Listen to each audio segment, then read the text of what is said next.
Bismillahirrahmanirrahim. Assalamualaikum warahmatullahi wabarakatuh. Hello everyone, welcome to the English world. Since we are in the English world, it is a must to try your best to use English in the class, okay? But if you need any help, feel free to ask me. So, how are you, class? Good? Just like usual?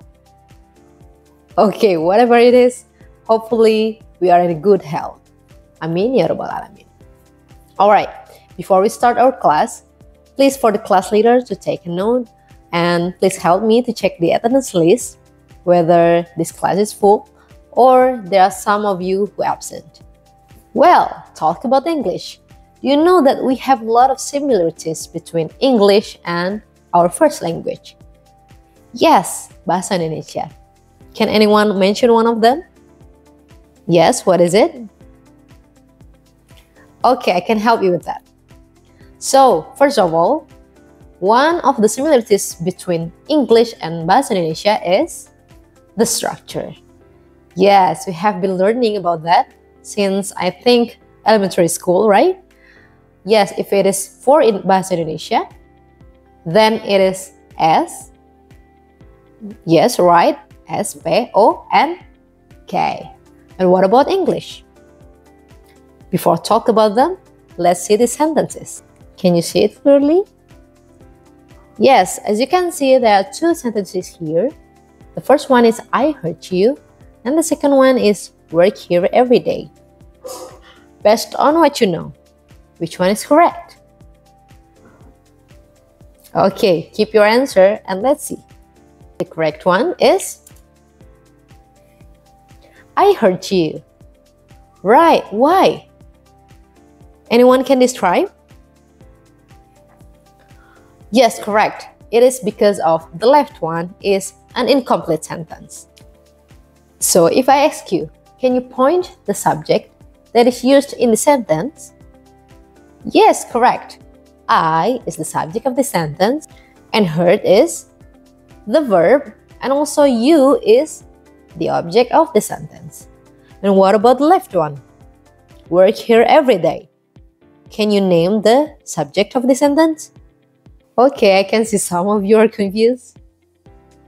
Yes, it is because we need a subject in here. There's no subject in here. It makes this sentence is an incomplete sentence.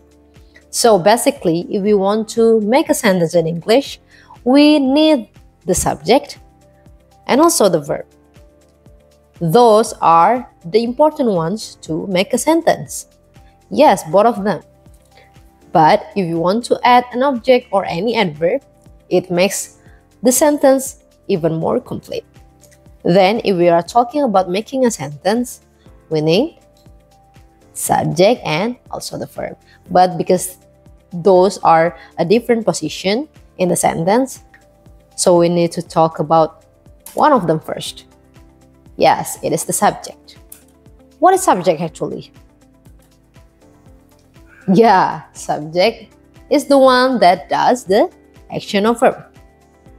But if we are talking about who is the one that we can use as the subject,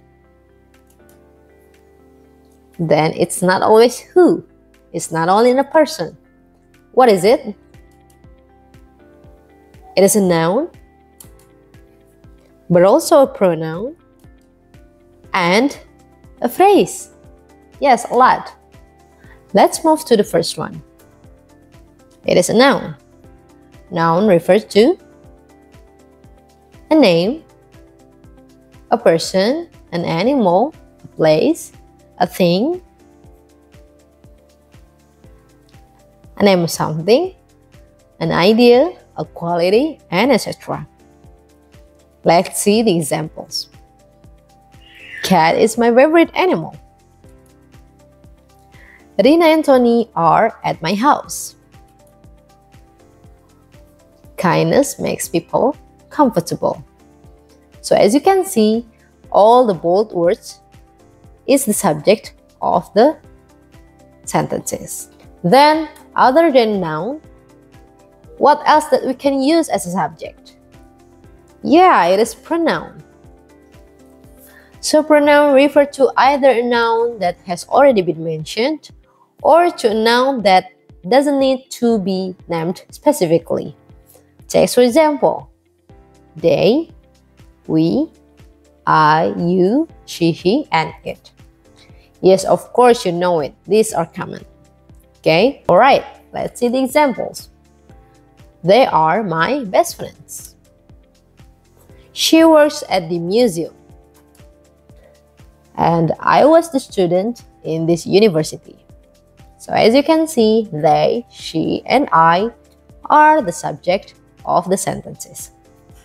And we come to the last one, that is a phrase. Phrase is a group of two or more words that work together to convey a particular meaning. The samples are, the cat is really cute. This school was where I study at. And also the Department of Education releases a big news. So, as you can see, all of the subjects are more than one word. The first one, the cat. The here is an article. So a lot of phrase that is used as a subject using an article like the, or an. And also at the last sentence, Department of Education, it is using the or article. So you will see a lot of sentences that are using phrase but also using the article like the, or an.